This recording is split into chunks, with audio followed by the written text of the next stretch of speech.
नमस्कार, मैं आरबी सिंह यादव और आप देख रहे हैं मेरा YouTube channel R B Singh Yadav editor. आज हम मायावती के उस निर्णय पर चर्चा करेंगे जिसमें उन्होंने अपने भतीजे जो उत्तराधिकारी घोषित किए थे उनको एक झटके में हटा दिया।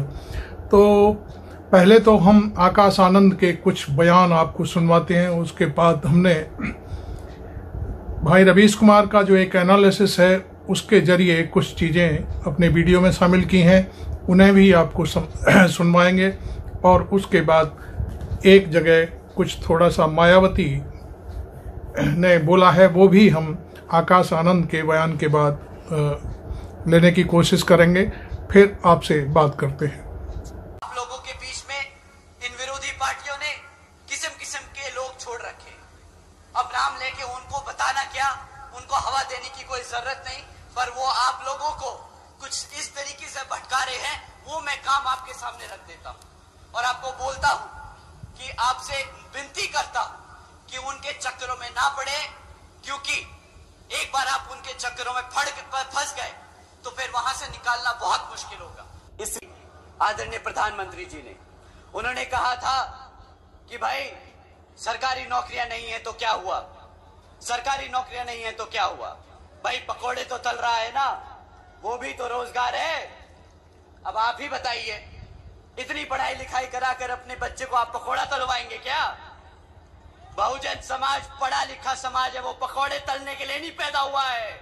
वो यहाँ अपने भारत की संविधान के आधार पर चलकर अपने भारत को आगे बढ़ाने का काम करेगा। इस चुनाव हमेशा से वादा रहा था कि भाई हम हर साल 2 करोड़ नौकरियां देंगे।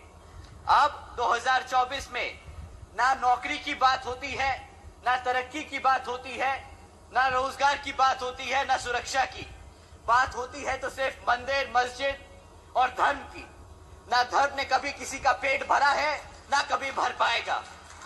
में रोक दिया।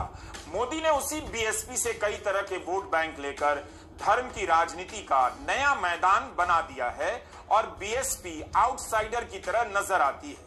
मोदी की राजनीति में क्षेत्रीय दलों का कोई भविष्य नहीं है। महाराष्ट्र के 2 मजबूत क्षेत्रीय दलों के 2 हिस्से कर दिए गए। बिहार में जनता दल यूनाइटेड पर खतरा मंडरा रहा है, जबकि वहीं तेजस्वी यादव ने लड़ते लड़ते अपने पिता की बनाई पार्टी को एक मजबूत स्थिति में ला दिया है।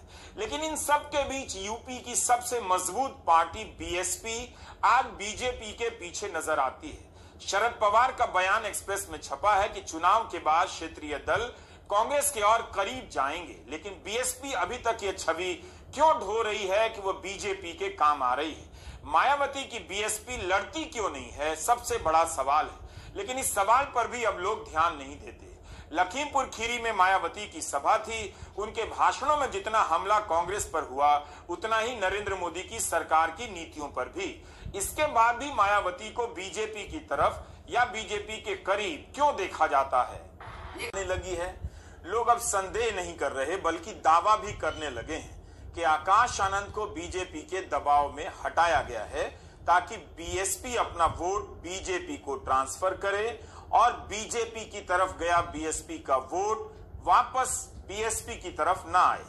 वे केवल आकाश आनंद को नेशनल कोऑर्डिनेटर के पद से हटाने का उदाहरण नहीं दे रहे, बल्कि यह भी गिना रहे हैं कि बस्ती में दयाशंकर मिश्रा और जौनपुर में श्रीकला धनंजय सिंह का टिकट बदले जाने के पीछे बीजेपी का दबाव हो सकता है। यह चर्चा चल ही रही थी कि आकाश आनंद के हटाए जाने की खबर आ गई। आज के वीडियो में हम यूपी में बीएसपी के राजनीतिक पतन और बीजेपी से डरने वाली बीएसपी की छवि पर बात करेंगे।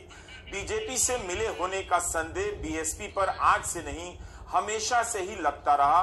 कई बार अफवाहें उड़ती रहती हैं और कई बार ठोस उदाहरण भी दिए जाते हैं, लेकिन 2014 के बाद से ऐसा कोई दल नहीं जिस पर यह आरोप ना चिपका हो कि बीजेपी की मदद कर रहा है। हर दल के भीतर कई नेता बीजेपी के लिए निकल आते हैं। इसका कारण कहीं और है। आप अगर नरेंद्र मोदी की राजनीति देखेंगे तो वे अक्सर बल्कि ज्यादातर विपक्ष के घर के भीतर राजनीति करते दिखाई देते हैं। अपने घर में कम नजर आते हैं, दूसरे के घर में फूट डालते हुए ज्यादा दिखते हैं, उनके नेताओं को तोड़ते हुए नजर आते हैं।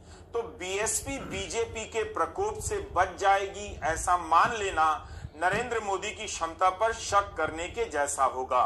वो इसी राजनीति के एक्सपर्ट हैं। बीजेपी से ज्यादा अपने इस वीडियो में हम रवीश कुमार आज बीएसपी ढलान पर है।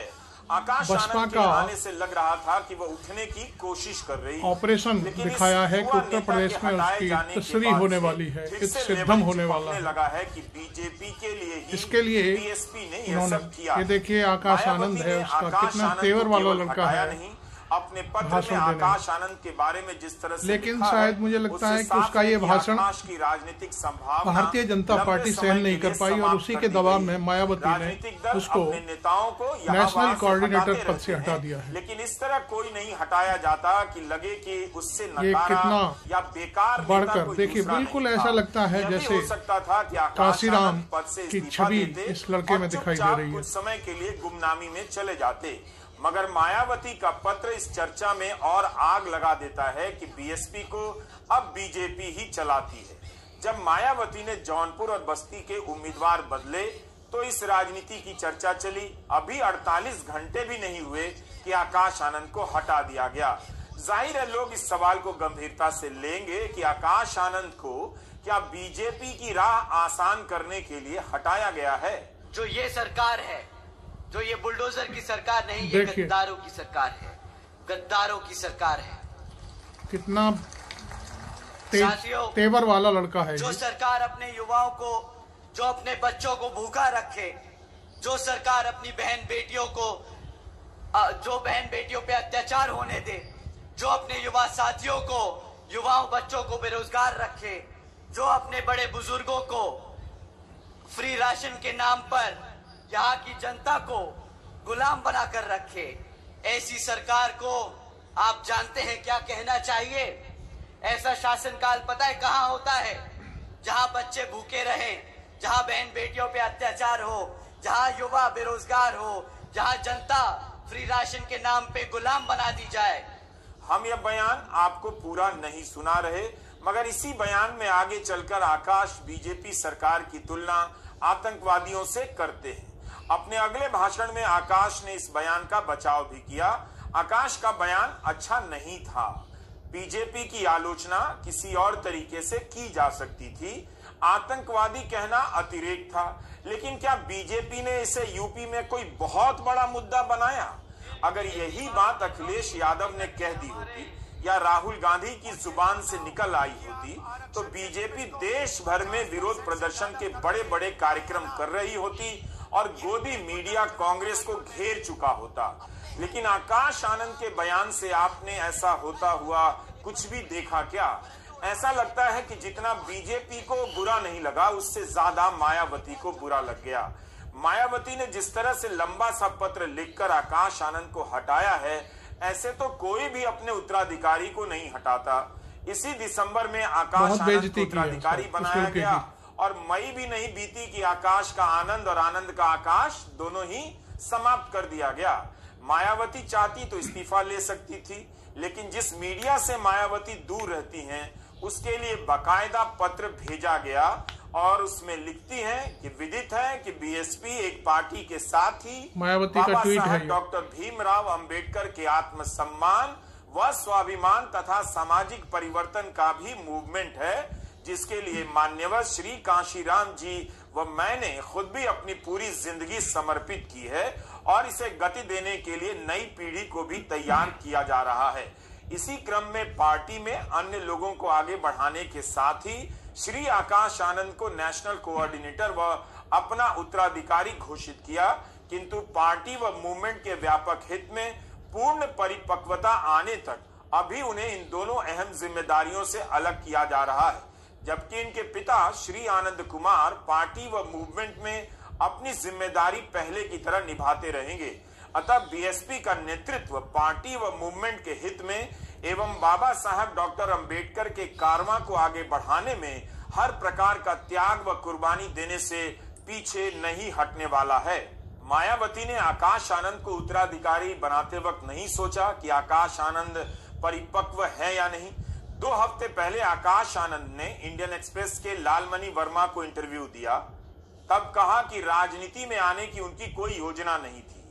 बुआ मां चाहती भी नहीं थी कि कोई परिवार से राजनीति में आए। उन्होंने कई नेताओं से उम्मीद की, आजमाया, मगर वे खरे साबित नहीं हुए। आकाश आनंद अंग्रेजी और हिंदी भी बढ़िया बोलते हैं। उनके बोलने में कुछ कच्चापन तो है, लेकिन इसमें मायावती ने कुछ ज्यादा कर दिया। आकाश के कई उदाहरण गलत हैं, लेकिन इस तरह की भाषा उत्तर प्रदेश में आम मानी जाती है। मायावती चाहती तो उसमें सुधार कर सकती थी, आकाश को उतना बोलने से रोक सकती थी। जूते मारना या गोली मारना, इस तरह की बातें आकाश कर रहे थे, लेकिन यह सब ठीक किया जा सकता था। किसी भी युवा नेता में ऐसी कमी पाई जा सकती है, लेकिन अगर इस तरह से हटाया जाए तो आगे की राजनीति में उसके लिए उभरना मुश्किल हो जाता है। आकाश आनंद को मायावती ने इस तरह से क्यों हटाया कि फैसला उनका नहीं, अमित शाह का बताया जाने लगा। अमेठी से कांग्रेस के उम्मीदवार किशोरी लाल शर्मा का यह बयान देखिए। शर्मा लिखते हैं कि अमित शाह जी को बहुजन समाज पार्टी के राष्ट्रीय अध्यक्ष बनने पर हार्दिक बधाई। निश्चित रूप से इसमें व्यंग्य है, लेकिन यह बात तो कई लोग कर रहे हैं। आकाश आनंद को रैलियों में भाषण देने से पहले ही रोक दिया गया था। सीतापुर में उन्होंने भाषण दिया, जिसमें बीजेपी को आतंकवादी और तालिबानी बता दिया। इस बयान के बाद पुलिस ने उनके खिलाफ एक एफआईआर भी की, जिसका बसपा के कार्यकर्ताओं ने सड़कों पर विरोध भी किया। क्या सिर्फ एक एफआईआर का इतना असर हो गया कि बीएसपी ने उत्तराधिकारी और नेशनल कोऑर्डिनेटर के पद से आकाश को हटा दिया?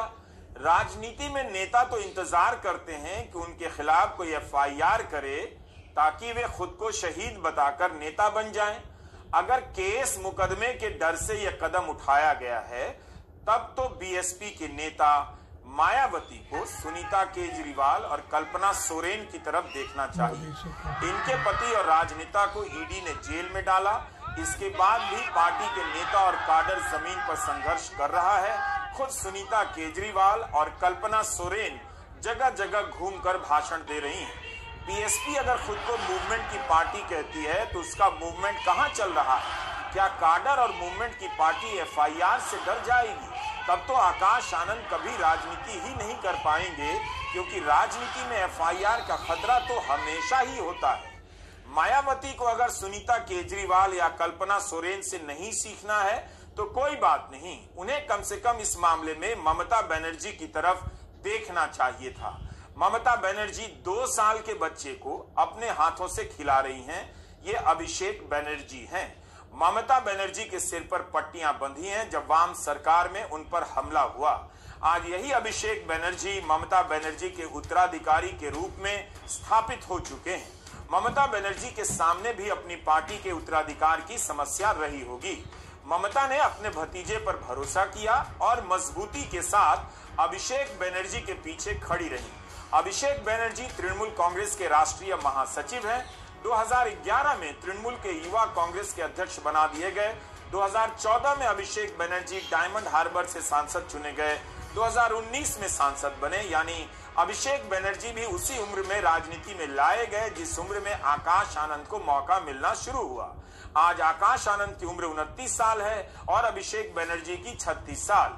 अभिषेक बनर्जी पर तो ईडी का केस भी चल रहा है, लेकिन उसके डर से ममता ने अभिषेक को घर में बंद नहीं किया, बल्कि राजनीति के मैदान में खुला छोड़ दिया, गलतियां करने के लिए भी और सीखने के लिए भी।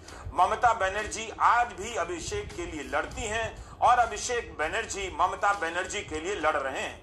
आज तृणमूल की रैलियों में अभिषेक को दूसरी ममता बनर्जी के रूप में देखा जाने लगा है। अभिषेक बनर्जी की बात मतलब ममता बनर्जी की बात। किराएदार है, जाती मकान थोड़ी है, सभी का खून है इस मिट्टी में शामिल। हिंदू, मुसलमान, सिख, ईसाई, जैनो, बुद्धो समाज, सभी का खून है इस मिट्टी में शामिल। हिंदुस्तान किसी का बाप का थोड़ी है। ममता बनर्जी और मायावती अपने अपने भतीजों के मामले में बिल्कुल अलग है। ममता बनर्जी जिस तरह से खुद लड़ते भिड़ते राजनीति में स्थापित हुई थी, उसी तरह से अभिषेक बनर्जी को लड़ना भिड़ना सिखा रही हैं। मायावती ने भी हिंसा और धक्का मुक्की का सामना किया है। राजनीति में उनका आना मर्दों की दुनिया को बड़ी चुनौती थी, लेकिन मायावती की राजनीति में अब लड़ाई का वो जज्बा दिखाई नहीं देता। जबकि वे खुद 28-29 साल की उम्र में राजनीति में आई और सड़क पर बहुत लंबा संघर्ष किया। आकाश आनंद के हमने कई इंटरव्यू सुने। वे बीएसपी में युवा होते काडर की उम्मीद बनने लगे थे। उनकी बातें नई भी लग रही थी। वे बोलने में खतरे उठा रहे थे। मतलब जिस तरह से मायावती लिखा हुआ बयान पढ़ती हैं, संभल कर बोलती हैं ताकि कोई गलत कोट ना करे, बयान को तोड़ मरोड़ कर पेश न करे, आकाश बोलने में खतरे उठाने लगे। यही कारण था कि इस चुनाव में आकाश आनंद अभी सक्रिय ही हुए थे कि मीडिया की नजर पड़ गई। कई जगहों पर इंटरव्यू देने लगे जो बीएसपी की मीडिया से दूरी बनाकर चलने की नीति से काफी अलग नजर आया। आकाश आनंद ने केवल इंडियन एक्सप्रेस और बीबीसी को इंटरव्यू नहीं दिया, बल्कि एएनआई की स्मिता प्रकाश को भी इंटरव्यू दिया, जिस एजेंसी को बीजेपी के करीब माना जाता है। ऑल्ट न्यूज के ट्विटर हैंडल पर अगर आप एएनआई के बारे में पढ़ेंगे तो पता चलेगा कि एएनआई कैसे खास राजनीति को प्रमोट करती है। आकाश आनंद एएनआई को इंटरव्यू देने चले गए। कोई भी इस प्लेटफॉर्म पर आता है तो उसे इसी संदेह के निगाह से देखा जाता है कि इसके पीछे बीजेपी है या नहीं। लेकिन आकाश आनंद को लेकर किसी ने ऐसी कोई बात बहुत प्रमुखता से तो नहीं कही। मायावती मीडिया से सीमित संवाद करती हैं, लेकिन किसी के स्टूडियो जाकर इंटरव्यू देना उनकी राजनीति का हिस्सा कभी नहीं रहा। ऐसा इसलिए भी कि मीडिया ने बीएसपी को अक्सर सवर्ण जातिवादी फ्रेम से ही देखा। बाद में बदलाव भी हुआ, लेकिन यह जारी भी रहा। इसी मीडिया में मायावती को भारत के भावी प्रधानमंत्री के रूप में पेश भी किया गया, लेकिन यह सब 2014 से बहुत पहले की बातें हैं। कांशीराम ने बीएसपी की बुनियाद कैमरे के दम पर नहीं रखी थी, काडर के दम पर रखी थी कि कैमरे उसके नेताओं का पीछा नहीं करेंगे, तब भी बीएसपी का काडर मैदान में डटा मिलेगा। बीएसपी ने पहले भी नहीं किया और ना अब करती है। मायावती जरूर बिना सवाल जवाब के प्रेस कॉन्फ्रेंस करती हैं और लिखा हुआ बयान पढ़कर चली जाती हैं। ट्विटर पर आधिकारिक शैली में संक्षिप्त बयान जारी करती हैं। कभी भी अपनी राजनीति को कैमरे के दम पर घर घर पहुंचाने का प्रयास नहीं करती। मीडिया से दूर रहने का उनका अपना चुनाव हो सकता है, लेकिन अब तो यूपी में बसपा बहुत दूर से भी नजर नहीं आती। नोट करने वाली बात यह है, जिस पर हम आगे इस वीडियो में बात करेंगे, मायावती ने अभी तक रोड शो की भी नकल नहीं की और न सोशल मीडिया के इन्फ्लुएंसर को बुलाकर इंटरव्यू देना शुरू किया है। मीडिया में बीएसपी की राजनीति को बहुत कम फॉलो किया जाता है। 2007 के बाद से इसमें बदलाव आया। मायावती को स्वतंत्र और साहसिक राजनेता की तरह देखा जाने लगा। प्रशासक के रूप में उनकी छवि बनी। सवर्ण मतदाता भी बीएसपी के साथ आए और बीएसपी ने भी सवर्ण मतदाताओं को साथ बुलाया। बसपा मुख्यालय में ब्राह्मण नेताओं ने शंख से मायावती का स्वागत किया। लेकिन 2014 के बाद से मायावती और बीएसपी को बीजेपी से डरने वाली या पीछे हटने वाली पार्टी के रूप में देखा और दिखाया जाने लगा। हो सकता है कि अब भी जातिवादी चश्मे से ही बीएसपी को देखा जाता हो, लेकिन अब कई दलित बुद्धिजीवी भी बीएसपी की इस निष्क्रियता को उसी नजर से देखते हैं। वे अब बीएसपी को वहां नहीं पाते जिस जमीन पर तमाम दल बीजेपी आरएसएस की राजनीति से सामने से लड़ते हुए नजर आते हैं। बीएसपी की जमीन पर अपनी इमारत बनाने का सपना देख रहे भीम आर्मी के चंद्रशेखर आजाद रावण ने कोशिश कम नहीं की, मगर सफलता नहीं मिली। चंद्रशेखर रावण ने सड़क की राजनीति से गायब हो रही बीएसपी को पहचाना, इसलिए वे खुद सड़क पर आ गए। एक निर्भीक दलित युवा नेता की छवि बनने की पूरी कोशिश की, मगर अभी तक यूपी में बीएसपी का किसी भी रूप से विकल्प नहीं बन पाए। आप उनकी राजनीति को देखिए, वो जितना सड़क पर संघर्ष करते हैं उतना ही मीडिया से भी नजदीकी बनाकर रखते हैं। चंद्रशेखर रिस्क लेने वाले दलित नेता हैं, इसलिए भले चुनाव न जीत पाते हों, मगर चंद्रशेखर ने जगह बना ली है। चंद्रशेखर आजाद रावण का जिक्र इसलिए किया क्योंकि जब आकाश आनंद ने मोर्चा संभाला और सभाओं में भाषण देने लगे, तब उन्होंने चंद्रशेखर रावण को भी निशाना बनाना शुरू किया। नाम नहीं लिया, मगर उनकी बातों में चंद्रशेखर रावण का नाम सुनाई देने लगा। आकाश आनंद ने इस चुनाव में नगीना की सभा से शुरुआत की, जहां चंद्रशेखर रावण निर्दलीय चुनाव लड़ रहे हैं। एक्सप्रेस इंटरव्यू में रावण पर सीधा सवाल भी पूछा गया कि क्या आप चंद्रशेखर से बसपा को कोई खतरा देखते हैं। तब आकाश ने कहा कि मान्यवर साहब ने अपनी किताब चमचा युग में ऐसे लोगों, उनके चरित्र और उन्हें खड़ा करने वालों के बारे में लिखा था। विपक्षी पार्टियों को बसपा को कमजोर करने का बहाना चाहिए, इसलिए वो ऐसे दलों को खड़ा करती हैं। मान्यवर साहब और बहन जी के समय में भी ऐसे लोग और ऐसे दल थे। आजाद अकेले नहीं हैं, ऐसे और भी कई लोग हैं। हम उन्हें खतरे की तरह नहीं देखते। ये लोग मौसमी हैं जो आते हैं और चले जाते हैं। आपने आकाश आनंद के शुरुआत में स्पीच सुने। कितना भावुक लड़का है, कितना तेजी से उसे जो नीतियां हैं जो बाबा साहब के संविधान के जरिए उनको मिली हैं, उनको जनता तक पहुंचाने के लिए वो कितना अच्छे से उसने अपनी बात कही है, ये मेरे को बहुत पसंद आया। हालांकि बताते हैं कि कुछ मामलों में उसने कुछ शब्दों का गलत प्रयोग कर दिया था, इस वजह से मायावती ने उसको हटाया है, लेकिन ऐसा नहीं है। उसने जो भाषण दिया था उसके खिलाफ गोरखपुर में FIR भी हुई है और उसके बाद मायावती ने उसको राजनीति से पूरी तरह से विरत कर दिया है। तो ये सब चीज़ मैं समझता हूँ, कोई नेता जब बोलता है तो उसके खिलाफ तमाम चीज़ें होती हैं। नेतागिरी तो है ही ऐसी चीज़, उसके पास जूते भी पड़ते हैं, मालाएं भी पड़ती हैं गले में, तो ये सब चीज़ें झेलनी होती हैं। एक लड़का जो अपने राजनीति का कैरियर शुरू कर रहा था, उसको उसके कैरियर से पहले ही ख़त्म कर दिया गया मायावती ने। अब आप जानते हैं कि एक बार जब किसी का कैरियर ख़त्म हो जाता है तो उसे दोबारा आगे आने में, गढ़ने में बहुत समय लगता है, क्योंकि जनता उसे शुरुआती दौर में उगता हुआ, भागता हुआ देखना चाहती है। लेकिन मायावती ने उस पर ब्रेक लगा दिया और उसे पूरी तरह से ख़त्म कर दिया।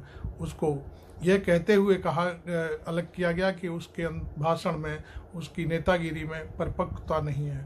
परिपक्वता की बात कैसे कही जा सकती है, ये तो मेरे समझ से बाहर है। हालांकि मैं एक चीज़ पर मानता हूँ कि उसने कुछ गलत शब्दों का प्रयोग गोरखपुर में किया था, इस वजह से ये सारा हुआ है। वैसे अंदर की कहानी ये है कि अमित शाह के कहने पर उसको ये अभी राजनीति से दूर किया गया है। शायद इसी वजह से मायावती ने आकाश आनंद को राजनीति से दूर किया है। तो आप ये पूरा एनालिसिस देखें। भाई रवीश कुमार की कुछ टिप्पणियां भी हमने शामिल की हैं, उनको भी देखें और आकाश आनंद के भाषण को सुन कर के ज़रूर आप लिखें कि वो कैसा बोलता है। हमने कुछ अच्छे भाषण जो उन्होंने दिए हैं वो हमने यहाँ समायोजित किए हैं। Thank you very much. मैं RB सिंह यादव।